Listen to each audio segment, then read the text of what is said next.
Hello, and welcome to Learn, Make, Learn, where we share qualitative and quantitative perspectives on products to help you make better. My name is Ernest Kim, and I'm joined by my friend and co-host, JOACHIM Groger. Hey, JOACHIM, how's it going? I'm good. I'm tired. I was going to say I'm happy it's the weekend, but it is the end of the weekend as we record this. So I'm not sure. I'm not sure how to feel about it. It was a long week. We were done with that. It's very good. But happy to be having another small episode recording. I think this will be good. Yeah. How about you? Yeah, same. I think it's that time of year as well where the days are getting a bit shorter. So I think I'm feeling that as well. The weekends seem a little bit shorter because the days are shorter. But yeah, same. Also very excited to be recording another of these shorter format episodes. This is episode 22. And actually, last time we asked for feedback as to what we should call these episodes.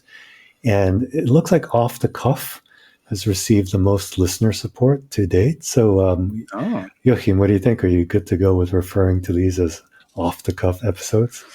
Let's do it. Yeah, let's do Off the Cuff. I'm happy with that. All right. Well, as ever, we love hearing from you. So please do keep sharing your feedback and questions with us at learnmakelearn@gmail.com or on threads at learnmakelearnshow, all one word.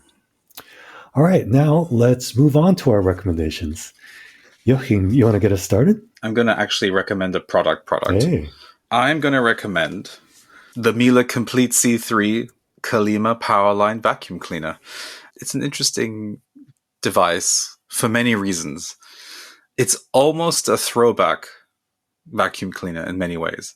So Dyson is kind of the name that's synonymous with moving vacuum cleaners into the 21st century with its dual cyclone approach to vacuum cleaners, inspired by how sawmills extract sawdust via a kind of cyclone process. That's what James Dyson himself said was his inspiration for that. And he thought, well, what if there was a way to put that into a small vacuum cleaner, and then you would have a bagless vacuum cleaner, which is essentially what the sawmills have, and potentially you never lose suction and all of those benefits. We've adjusted to the idea that that is the way to do it. Bagless vacuum cleaners are kind of the norm, and it's very rare to see anyone make a brand new vacuum cleaner with a bag. It feels like a really dirty, wasteful, outdated way of doing stuff.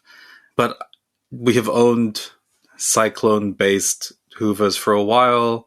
In fact, I actually owned a Miele cyclone-based battery-powered one for a while.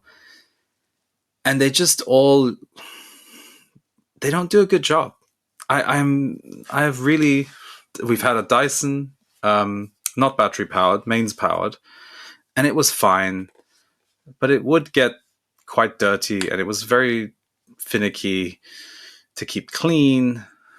I always assumed, I guess, the technology is letting it never lose suction and all of those things. And so I really just thought that was the only way things could be. But then I was getting so fed up with that whole approach. I just said, what else is out there? And Miele, they still make vacuum cleaners with bags, which really I found so super puzzling. So I bought it knowing that I could return it if everything went wrong. So I got it through a very large online retailer that isn't super strict with returns. And I have to say, man, what a product. We've had it now for about 6 months, I would say. And I fastidiously hoover the house quite regularly. We have 3 kids. There's always a mess. There's always something crunching under my feet. So a hoover that is always operational is necessary. It's a really good machine. So there are all these little design features that make it an incredibly capable machine. It is pricey. What are you getting with that extra money? It's like with watches, fit and finish. Everything fits together. Nothing's wiggling around. Things lock in place. Things clip in place. And everything is just, it feels high quality. The way it looks is pretty nondescript. It just looks like a normal vacuum cleaner, but little details that make it a very usable machine that are worth pointing out. The casters that it rolls on, move in all directions. I remember when Hoovers just had two big rear wheels and a little caster on the front that could rotate. This thing can move sideways, forwards, 360, any way you want it to go. Super smooth, really great. And when you're just moving around the house, being able to just kind of, this is not good, but yank it by the hose so that you can get it to where you want. I know it's not the right way to use it, but it is the way I need to use it. So it will follow me around the house very easily. The cable is incredibly long. It also retracts with one touch of the button. The whole cable is retracted. It's great. It can stow away. It's still super light, and it uses a bag. And so far, I have not seen any reduction in the performance of this Hoover as time goes on, which then got me thinking, to what extent was that really a little bit of a myth, that there was this incredible loss of suction from the bag getting clogged up? Maybe the machines have just gotten better and they have more output, or the bags have gotten better. I've not had an issue with it at all, and it's incredibly good. The bag I have not had to replace, which sounds kind of potentially gross, but it is sealed off in a little container, and there are no strange smells or anything like that. And it's very easy to replace the bag. It has a little plastic sliding clip thing. You just pull it out and you can throw the whole thing away. It feels very wasteful. But then again, you still have to do filters and all of those things for Cyclone vacuum cleaners as well. And it's not, you have to scrub them, clean them. So I'm totally sold on the bagged vacuum cleaner right now. The convenience is great, but I think the performance is the thing that's really marking it out. So it's kind of a weird throwback technology. I was really looking forward to buying this thing and giving it a try because it's so old-fashioned in many ways. But I do think that it's an interesting case study in how narrative and marketing and branding just can wash over the entire truth of what is a good machine and what is a bad machine. And I think every manufacturer had to get onto that bandwagon merely to show that they are taking this idea seriously, even if there was zero merit to it. I assume that when Dyson came out, many manufacturers just said, no, you don't have to worry about that. This is just hype. But I think there's just something about seeing your dust spinning around in one of those Dyson machines that made people feel like, I'm getting something clean, right? Bagged vacuum cleaners, everything is concealed inside of the box and you don't see a thing. And Dyson was very smart and like, show the Cyclone, like show them the thing spinning, show it getting all that stuff. I don't know whether there is truth to this loss of suction. I think eventually towards the end of the life of that bag, 100%, it's going to get clogged and that's it. But same thing with your Cyclone thing. If you keep going, it's going to stop spinning air and nothing's going to work anymore. I think a challenge to anyone who's out there, like, is there any value in the Cyclone thing versus a bag thing? Because I, in my daily use, have actually found the opposite to be true. So I don't know. What kind of Hoover do you have, Ernest? I don't want to spend too much time on this topic. I have a couple of other things I want to talk about, but what kind of Hoover do you have? The funny thing is we have a very similar Miele model. It's a predecessor. I think they called it the C3 cat and dog model or something like that. But it came with, some attachments that were particularly useful if you had pets. But we have that, and we've had that for over a decade now, and it's continued to be absolutely rock solid. We do also have a Dyson, I forget which model exactly, but we've had the Dyson for about 4 years now, and it's just starting to give us some issues where it's not holding a charge. That is annoying. But I was curious, what led you to the Miele? Like, could you talk through, because, it is a bit of a counterintuitive thing because the Dyson form factor is like so dominant nowadays. Yeah, so I think Brexit is the start of my journey. So James Dyson was a vocal supporter of Brexit. He was one of the business leaders that was insistent that people come back into the offices before there had been a full rollout of vaccinations during COVID. He is totally unsympathetic to the fears and concerns of his workers, who are the lifeblood of his company. Then, after he lectured everyone in the country in the UK about the patriotic duty of voting for Brexit, he then moved the company abroad. So he's just kind of a douchebag. So that was the beginning of it. And all of that just left a funky aftertaste in my mouth when I thought about him. My journey started with Hoovers, not Dyson. We'd owned a Dyson before. The handheld one's incredibly loud as well, which really was. I was shocked how loud that machine was. The Miele C3 is pretty damn quiet, and it has multiple modes. So you can go from a whisper mode all the way up to a high-powered rug mode, which I assume you'll see your Miele can also do. You can switch between those modes. That has also been really useful, depending on the surface. Man, the thing is pretty lightweight. It's sturdy. And like I said, it's that form and fit that gives you confidence that this is going to do okay for the long run. And I can see a distinct quality difference between the Miele that we had, which was a battery-powered unit, not made in Germany, no offense to anyone, but clearly built on a budget, right, should I say. Like it is a more budget-friendly device, even though it's still very expensive. There is a distinct difference that you just feel immediately. It's that fit and form and the clicking. This is the thing that you're paying for when you look at watches, right? It's, the expense is just that little extra refinement in the way the thing is put together with care. Yeah, I'm irrationally enamored with that power cord retraction feature that you mentioned. It's so good. It's amazing how well it works. And 10 years plus on, it continues to work. It's perfect every time. It's like, I'm amazed that it can do that. It is so smooth and so powerful.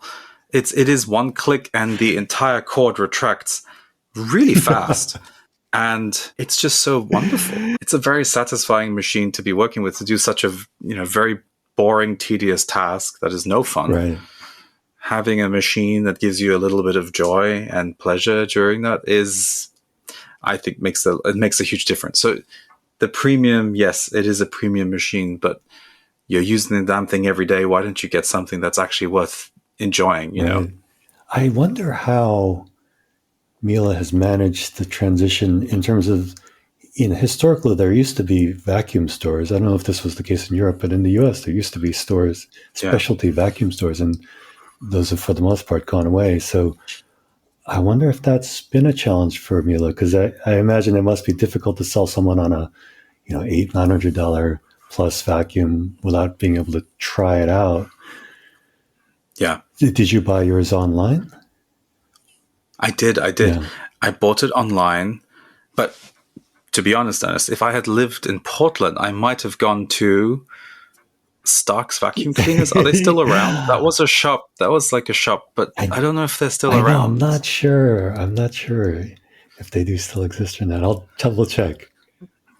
Yeah, if any city would still have a vacuum shop, it would have to be Portland at this point. I think it's the only place that would do that. But yeah, no, I bought ours online, and like I said, knowing that we could return it was a big deal. Right. It would be nice if there are more cheesy showrooms where you could actually just try one of these out. But YouTube videos are the next best things. It would have been interesting to have like a vacuum salesman try and sell me as well.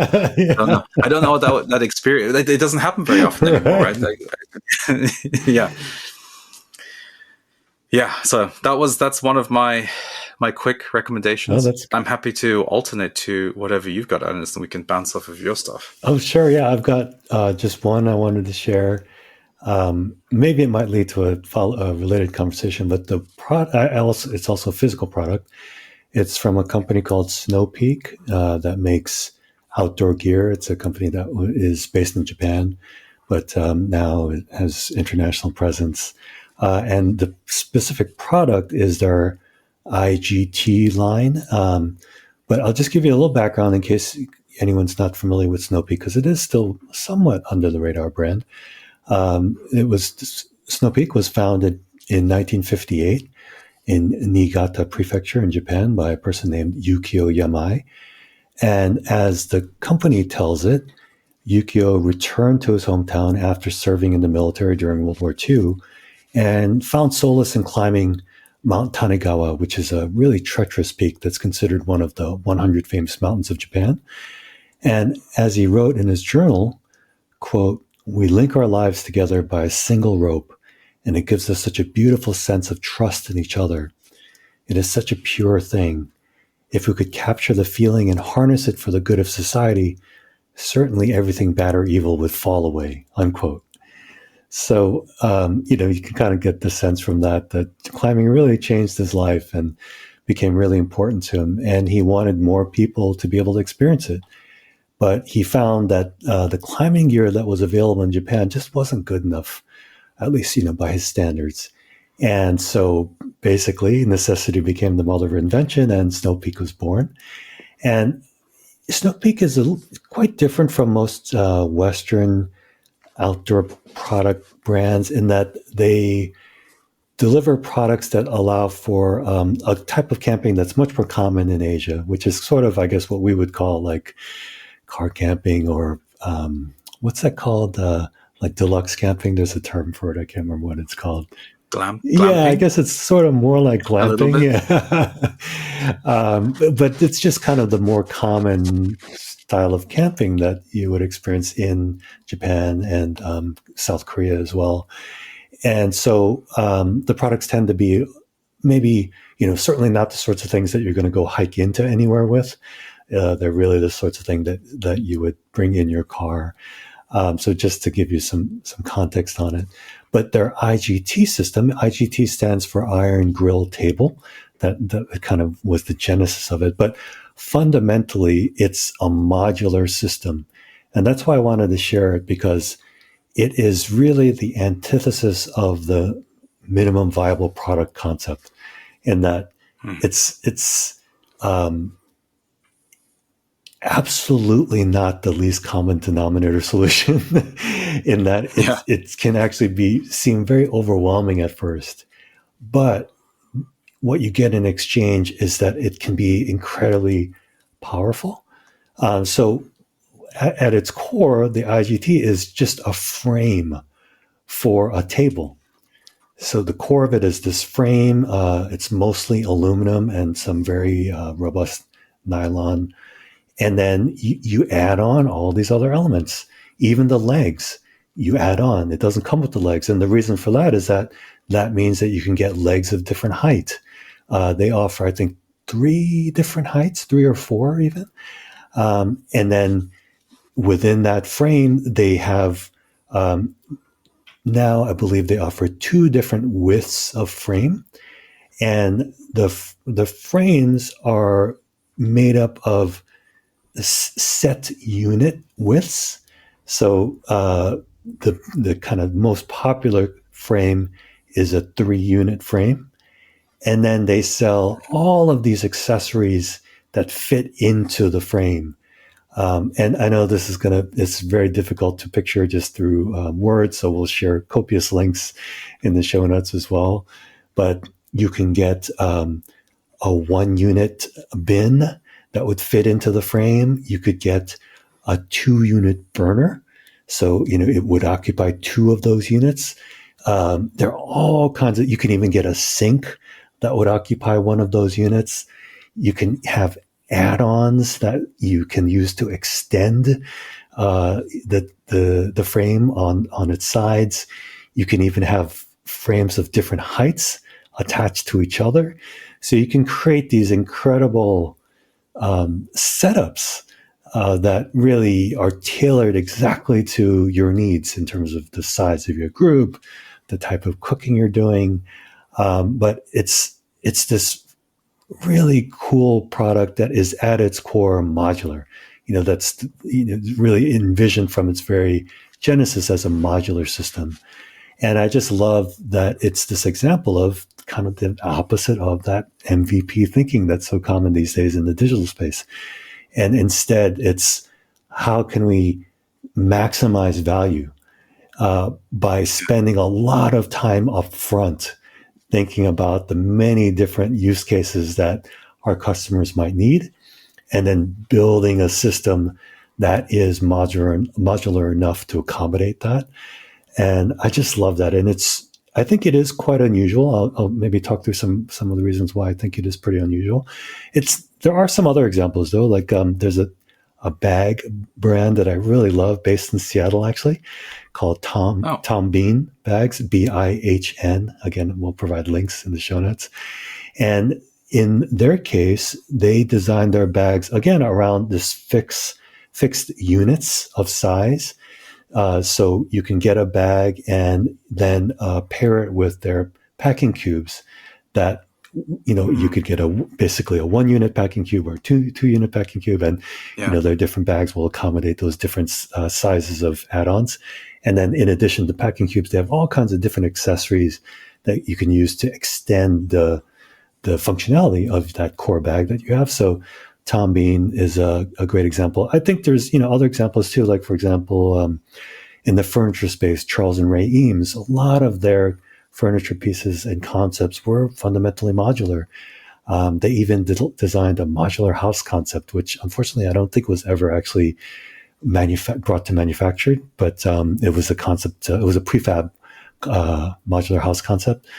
So you see examples of this. I'd say another example in the digital space would be like Minecraft. I think that's a great example of something that is fundamentally modular, was designed to be extended by the end user.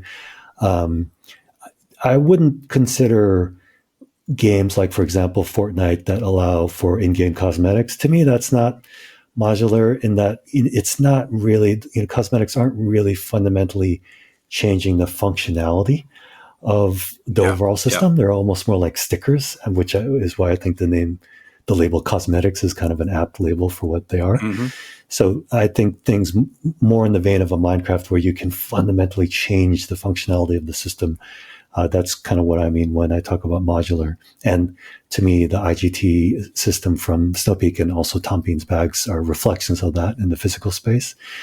I think, if you kind of think about this from a product creation perspective, I think there are reasons why modularity tends to be the exception rather than the rule. For one thing, it is more complicated from a product creation and a line planning perspective because modular products have to work together. They're interdependent. And so, it requires more planning upfront, more thinking upfront. And then it can also create some pretty big challenges from an inventory management perspective. For example, in the case of Snowpeak's IGT system, if their core frame happens to be out of stock, then that can really significantly reduce demand for any of those other modules that go with that frame, with that core frame. By contrast, if you were to just offer a line of standalone camping tables, inventory of any one of those tables isn't going to affect the others. In fact, actually, if inventory of one table were to go, if one of those tables were to sell out, it might actually increase demand for the other ones. So, that it creates challenges. And I think that's why this inventory complexity is a big reason why brands that have succeeded with a modular approach are almost always wholly or largely direct to consumer. Because it can be really difficult to persuade a third-party retail partner to carry enough units of enough of your SKUs to make a modular platform viable for a consumer shopping at that retailer. And then speaking of consumers, modularity can also be complicated to explain to consumers. And I think that this is definitely true of Snowpeak's IGT system. It can feel really overwhelming at first.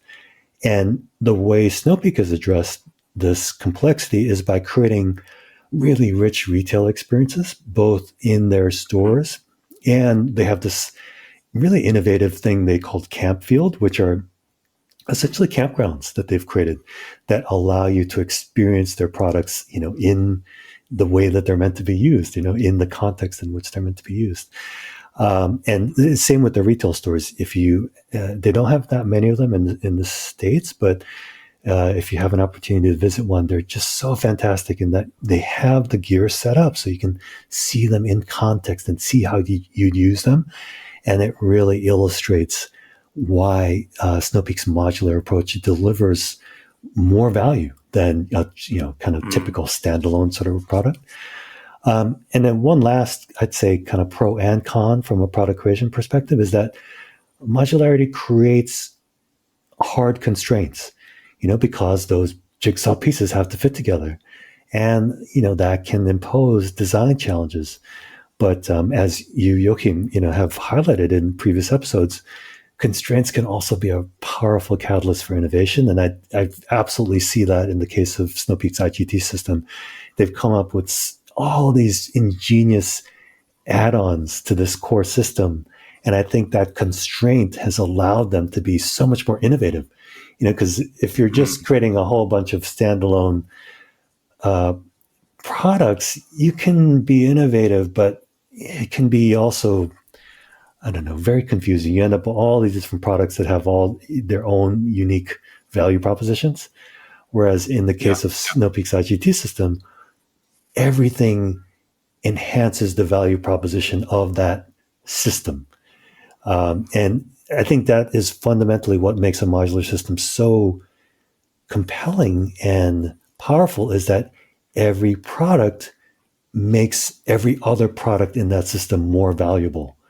As a brand, I'd say that's the case for Snowpeak, but also as the customer. Every time I add a piece onto my simple IGT core, it becomes more valuable, the system as a whole, and then also that individual piece that I've just added on. So it's so cool to be part of an ecosystem like that. I'd say, kind of whether this is intentional or not, one other side effect of a modular system is that it does increase switching costs. Because I've now bought into the system, I've added on all these different modules, and so I'm much less likely to now switch to some other, table or whatever the case may be that won't work with that system. So I think that Snowpeak as a brand, but also their IGT system in particular, has there's a lot you can learn from that as a product creator, whether you're making products for, physical products or digital products. Do you have any experience with Snowpeak's products, Joachim? I haven't actually had any experience with Snowpeak products, but I have browsed the website, not because I'm not a camper, but I am a gear fiend. So, I did look at the designs of the IGT system, which is it's very neat and very clever. I think this whole theme of modularity is touching on a nerve for me in general, because there's something we've talked about it before, which is having a system that is adaptable to a shifting set of needs is the ideal in so many ways. And funnily enough, just before we hopped onto this, I was looking at modular bookshelves as a thing. We've held off on buying like IKEA bookshelves or whatever, cheap bookshelves, MDF bookshelves, because we want to have a nice library set up. So all our books are still in crates, and we're just trying to find the right solution. And I've always had my eye on two specific solutions. One is by Dieter Rams of Braun. His thing called Witze, which is a modular bookshelf system. It uses these rails that are either suspended in the middle of, clamped between the floor and the ceiling, and you hang things off it, or you can screw that frame into a wall and you hang shelves off that, drawer units, desk units. Anything goes. Once you have that frame in place, you can basically do anything. And then the other company that does a good job is USM. Right. These are all premium products, right? These are like investment products. But USM has this little metal ball that has, I'm trying to think now, like enough from every plane, like little threading, so you can put screws in. You can basically construct these bookshelves, extend them, shrink them down, using this very, very straightforward system of rods and little ball ends for which are the nodes where all the rods come together to create a corner or create a shelf.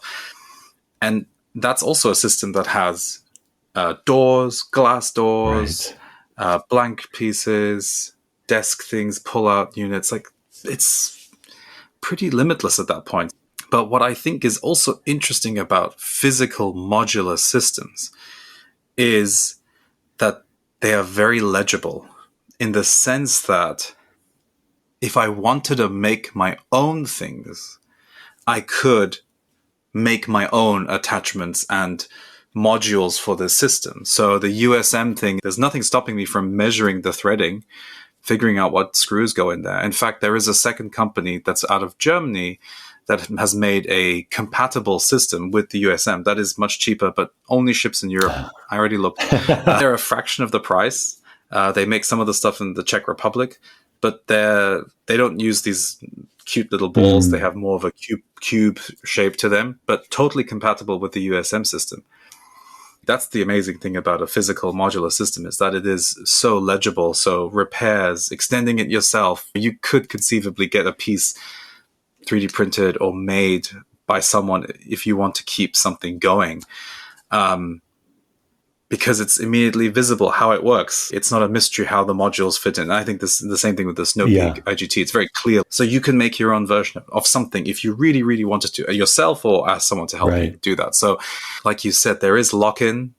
This is an ecosystem that you're joining. However, it's legible, and therefore it is still in your control to be able to use it. Even if the company disappears, this physical representation, this modular system still can exist, right? And so I think and it's difficult to design these things well. I think it makes sense that it only occurs in certain domains, like bookshelves are relatively, furniture is pretty straightforward. I'm not sure if we've mentioned this in the past, but the Framework laptop is a good example of a complex technological device that is able to be pretty damn modular, right? The essential chassis remains fixed. It's a shell.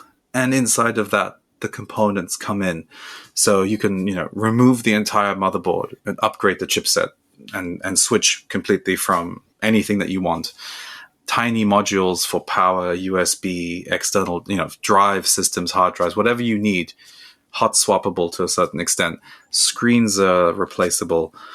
Yeah, I want more of that. I think you're right too, that this sort of modular approach is going to be so important looking ahead as you think about sustainability and the need to keep products for longer.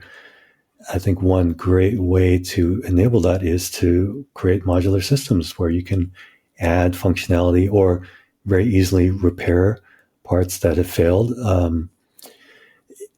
And it gives me to that point, it gives me great confidence as well, whether it's Snowpeak's IGT system or my Tom Bean bags, to know that they will continue to be valuable for me because they have created this framework that they've stuck with for long enough that, to your point, now there are third parties who now offer, in the case of Snowpeak, there's multiple third parties, or Tom Bean as well.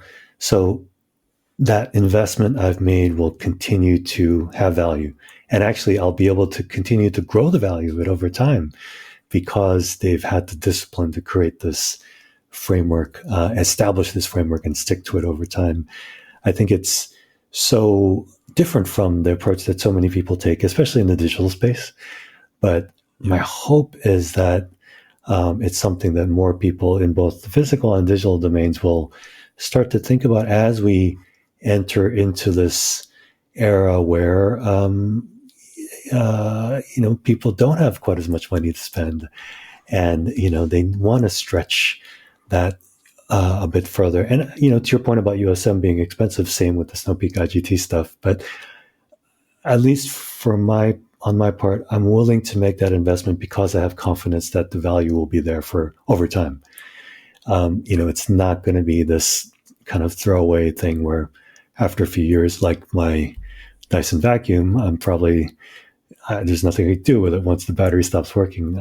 I don't believe it's repairable. So I feel a lot better about being willing to invest in these modular systems because I have confidence that they're going to continue to have value over time. I mean, another way to get at the modularity is almost as after the fact sometimes. So if one of your hard drives is done in your laptop and you don't need it anymore, you can pull it out and then put it into a case that has a USB on it, and then it becomes a portable hard drive. So if there's way to resurrect and repurpose a device into a new space, that would be great. I would love to be able to, when my phone is done, just wipe it, crack it open, and someone says, just plug this thing in. It's going to turn your little phone into a small Linux-powered machine. That would be amazing. Yeah, we should be thinking of ways of reusing that technology more and more. We have to figure out how to use the machines that we're still stuck with. Yeah. I remember the old days of expansion cards and PCs. And, as janky as that was, it did enable you to extend the life of your computer and really add a lot of very specific functionality as you needed it. And it would be great to see us come back to that in a modern way. And you mentioned there's some examples of it, but I think there's a lot of opportunity there. Yeah, I totally agree. I think we really haven't tapped into it because we've not had to. Necessity hasn't driven us to that point. If we're throwing away these highly capable phones that are more powerful than any of the computers we had access to during the 90s, it would be prudent of us to start investing in figuring out how to use these technologies for longer. And yeah, it's a shame we don't do that. Did you want to touch on any of the other? Yeah, so it's not really related to any of the things that we're talking about, but it is related to technology and product design. So in music making circles right now, there's basically 2 or 3 pieces of software that control all of audio production. One of them is Pro Tools, which has been around forever, Logic, which is Apple's product, and then there's something called Ableton, and their product is Live, Ableton Live. It has a really interesting history. It was built by 2 musicians who just wanted to make software that would be usable in a live context. So they were really frustrated by things. You couldn't play around with the arrangements. You couldn't improvise. So they created this piece of software that handled that. The lesson about this software is one thing, but I'll tell you one little tangent that I found out recently about this history. So the powerful thing about this software when it first came out was its ability to just be a highly capable beat matching piece of software. So you could just drag samples and loops and they would all be immediately synchronized to the master clock time that you had set without changing the pitch. So if you think about, you want to slow down a beat, generally the pitch would have to go down. Or if you want to speed it up, the pitch goes up. Like imagine running a record really fast or really slowly. Well, these guys have a way of doing it without changing the pitch, which is a big deal for people who make electronic music. So they present this software at NAMM, which is like huge trade show. It's huge. Like all instruments, all software, everyone is showing this. They are nobody. Like no one cares who this small outfit is. And they only have their beta version of the software. So they're tucked away in the middle of nowhere, no man's land. And this is one of the co-founders describing the story. His name's Robert Henke. Some dude with a German accent shows up and he's like, hey, so what's this software? And he demonstrates drop a sample in, it just plays the loop. And then he's like, wait, but can you change the time without changing the pitch? He's like, yeah, that's the whole point. And he demonstrates that. And he says, can you do it while the sample is playing? Plays the sample, slows it down, perfect, nothing. It's, oh, okay. What if I wanted to draw a curve and just have it like move continuously? Say, oh yeah, and it opens how you can change the. And this guy's like, oh, okay, cool, and then he just walks off. And then after that guy leaves, they start getting this constant flow of LA music professionals coming in, and they're all like, well, yeah, my friend told me that we should check out the software. My friend Hans Zimmer of like Gladiator and every movie soundtrack right now. Like this is Hans Zimmer who had been testing out this. So he was bigging them up in the other parts of the hall. That's awesome. The kind of interesting thing is like, so they were getting traction with that software, but Henke, the co-founder, points out a really interesting thing about the product. When it was launched, it looked very drab. And even now when you get it, it's all gray, mostly monochrome, and green was kind of the color. So color wasn't a big deal, and it was all flat, which nowadays seems very modern. All things are very flat. We don't have fake 3D buttons, right? We don't try and make it feel like a physical thing. So them just doing everything flat at the time in the early 2000s seemed wrong because you have these computers, they can make everything look real. And in fact, one of the most successful pieces of software at the time for music creation was a thing called Reason. And they literally created like a fake rack of machines, and you'd flip the machine over and the cables would animate and you could pull the cables out. I mean, they were spent effort on that. And then Ableton comes along with this flat, just very basic grid, but very powerful tool. And so Henke says that it was such ugly software, but no one took it seriously for so long. And they said once someone sees this technology, these ideas of being able to beat match and do this loop manipulations and all of that, the big guys are going to come and crush us. It's not going to take much for them to do that. And because it was so ugly and no one cared, people treated it like a joke. And they had an opportunity to go from Ableton version 1, 1.5 to 2. And 2 and 3 is when they started establishing themselves. And by that point, it was too late. The big guys started paying attention, and they're like, well, now what? Like that brand is now synonymous with the grid and the way they manipulate samples. And so he said it was a blessing that their software was so bad, because no one took it seriously. Otherwise, people would have crushed them immediately. And it's a really interesting lesson. Like, maybe making something ugly in the digital domain that has a core of highly, highly usable technology, but the aesthetic of it is not appealing, lets you fly under the radar and establish a core audience of people that appreciate the functionality and the thought that went into it. And then later on, you can start building out that other stuff to get the mainstream music. And in the music domain, that's quite common to just see a big manufacturer take an idea and say, well, that's ours now. We just fold it into our main software. So an interesting little lesson. And there's a podcast episode where they discuss this stuff. So we'll link to that. And you can see the transcript a bit there. He talks about Hans Zimmer paying a visit. So right. It makes sense that this stuff would appeal to him. Oh, that's so awesome. I love that. I really like the sentiment as well of it. Yeah, we're just in such this have been for so long of just scale. Everything is about scale. And yeah, there's a place for that, right? I guess if you're Facebook, then you need scale, and Apple. But if you're a startup, I think it's such a great example that you don't have to do what everyone else is doing. You can, yeah. I mean, yes, it's hard, but if you can take that time to find your audience and create this authentic connection by taking them on a journey with you, I think you can create this very durable brand and value proposition that then is defensible, just like you're saying, from the big brands. So, it's a great story, and hopefully people take it to heart and see that there's more than just one way to approach digital product creation, or, physical product creation as well. For sure. And it starts with a real idea, right? It was a clear thing that musicians wanted to have, and they wanted to use the technology for. And these two musicians basically built a solution for themselves and were then allowed to bring it to market and let people learn about it, and everyone else, I guess.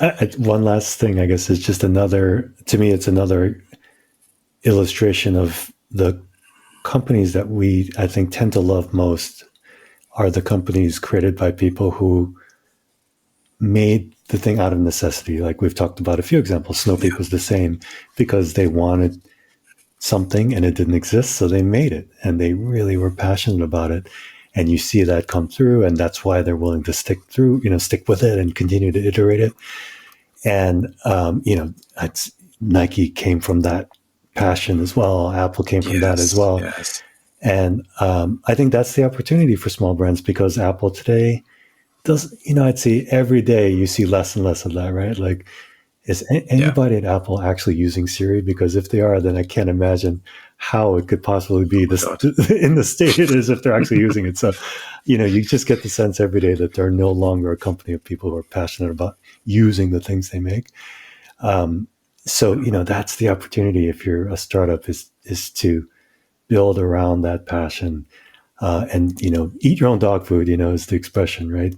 To make it this product that you use and that you love to use. So, yeah, I think that does kind of connect a lot of these things that we've talked about today. Yeah, there's definitely a vibe connection, as always, with all the things that we talk about. Yeah. All right. Well, I think that does it for this episode. As I mentioned earlier, we want to hear from you. Do you have experience with anything we recommended this week? If so, what's your perspective? Or maybe there's a product or service you'd love to hear us focus on through the lens of product marketing or product innovation. Whether it's a request, a question, or an observation, please share your thoughts with us at learnmakelearn@gmail.com or on threads at learnmakelearnshow, all one word. Thanks for listening, and we hope you'll join us for the next Learn, Make, Learn.